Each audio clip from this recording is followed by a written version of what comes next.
Warren Sharp over Sharp Football, he says that this team has the 7th easiest schedule in all of 2021 based off of his projections. 8.5 wins and 3rd in the division is where he has this team. Pro Football Focus has them at 7.5 wins. And so if we kind of go by, again, these smart people, we have Football Outsiders has them at 8.8.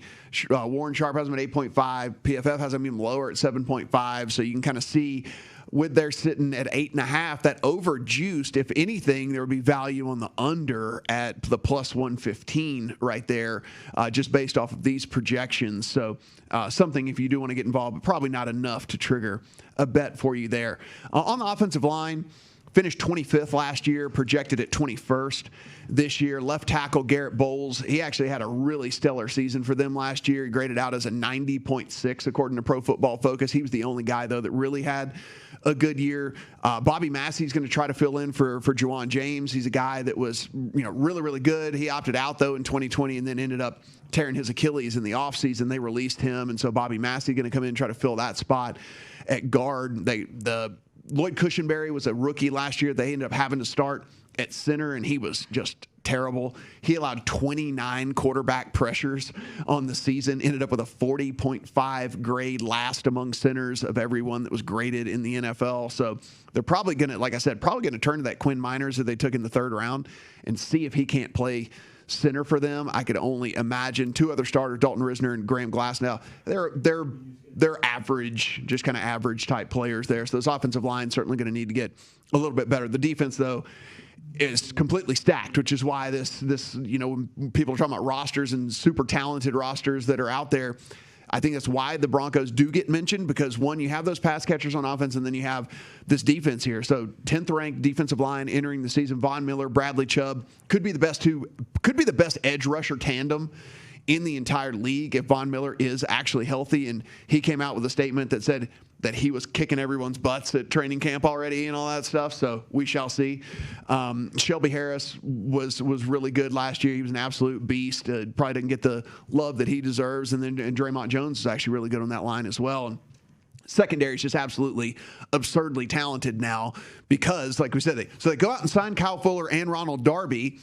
And so Patrick Surtain, again, I don't know where he's going to play. I don't know what they're going to do with him, because Bryce Callahan was a guy they had to move out wide last year to play outside corner, but he's actually a really good slot corner. That's his natural position. So it would make all the sense in the world to just move him back to slot where he plays, and he's really thrived over the course of his career.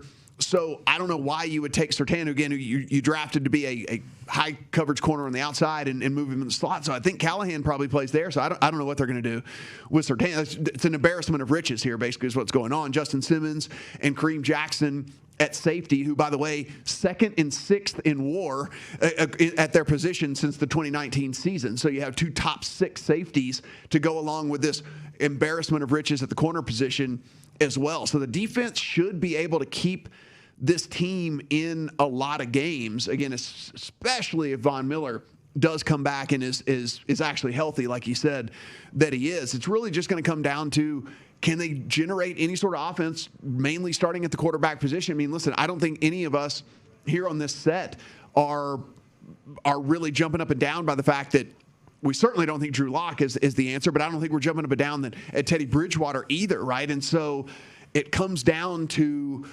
what are they going to try to do here? I mean, are they going to try to just make sure that Drew Lock is not the guy, or are they going to play it safe with Teddy Bridgewater, who we've known is just kind of he is what he is. Yeah, check down Charlie a lot of the time, doesn't really take a lot of risks, doesn't really do, and is that actually counterproductive, because you do have all these playmakers at wide receiver, and you do have this big-time playmaker at tight end. So are you almost doing the offense a disservice by going with Teddy Bridgewater, even if he is maybe the better quarterback than Drew Lock, because Drew Lock is at least going to take more chances, has a bigger arm, et cetera, et cetera. So this team could have really, really used Aaron Rodgers. It would have been scary if Aaron Rodgers had gotten on this team with what they have going on. But without that, it's hard for me to buy in, because the quarterback on a week-to-week basis, you need to have good, solid quarterback play.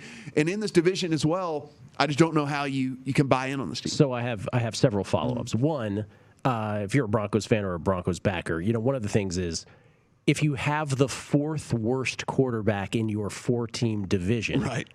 you're probably not making the playoffs, right? Let's just start with like a basic statement like that.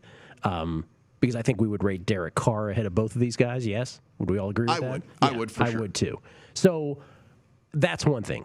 Two, we seized on this yesterday when we were talking about the Chiefs, and we all noticed, look at those odds to win the division. That the Broncos were plus 550 and the Raiders were 25-1. And the immediate reaction was, oh, what do they think? That Aaron Rodgers is still coming there? Are we forgetting to mention Deshaun Watson? Is that sort of the elephant in the room here, if you will? So that's what could possibly have this number muted. And your guess is as good as mine as to what goes on with Deshaun Watson, because the NFL still has the right to suspend him no matter what happens to him off the field. But he doesn't want to play. Deshaun Watson doesn't want to play for the Texans. And you would think the Texans at some point would see the benefit perhaps of trading him.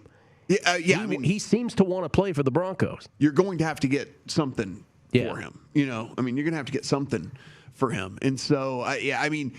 By the way, Carolina also in the mix too, even with Sam Darnold. That's the new team that's kind of getting floated with all that. Yeah, I mean, this team is definitely a quarterback away from being a team where I would completely change my whole perception on who they are. That's like the big glaring spot, right? Like but when you literally have one of the worst, if not the worst, quarterback situations in the NFL, because you have to choose between a guy that has proven to be bad. I mean, like Drew Lock is like proven to be bad, tied for the most or a guy with literally no upside whatsoever. That's the problem with Bridgewater is like you know what he is. There is no upside whatsoever. Like you are getting what you're getting. That's what made the Carolina thing so funny that they got rid of him, because like he did exactly what you could have expected him to do, and then you let him. That's go. why people like were going crazy about what's going on with Sam Darnold in Carolina, and like at least there's upside right there. Like we don't know he's played on a atrocious team with a horrible coaching and whatever. Like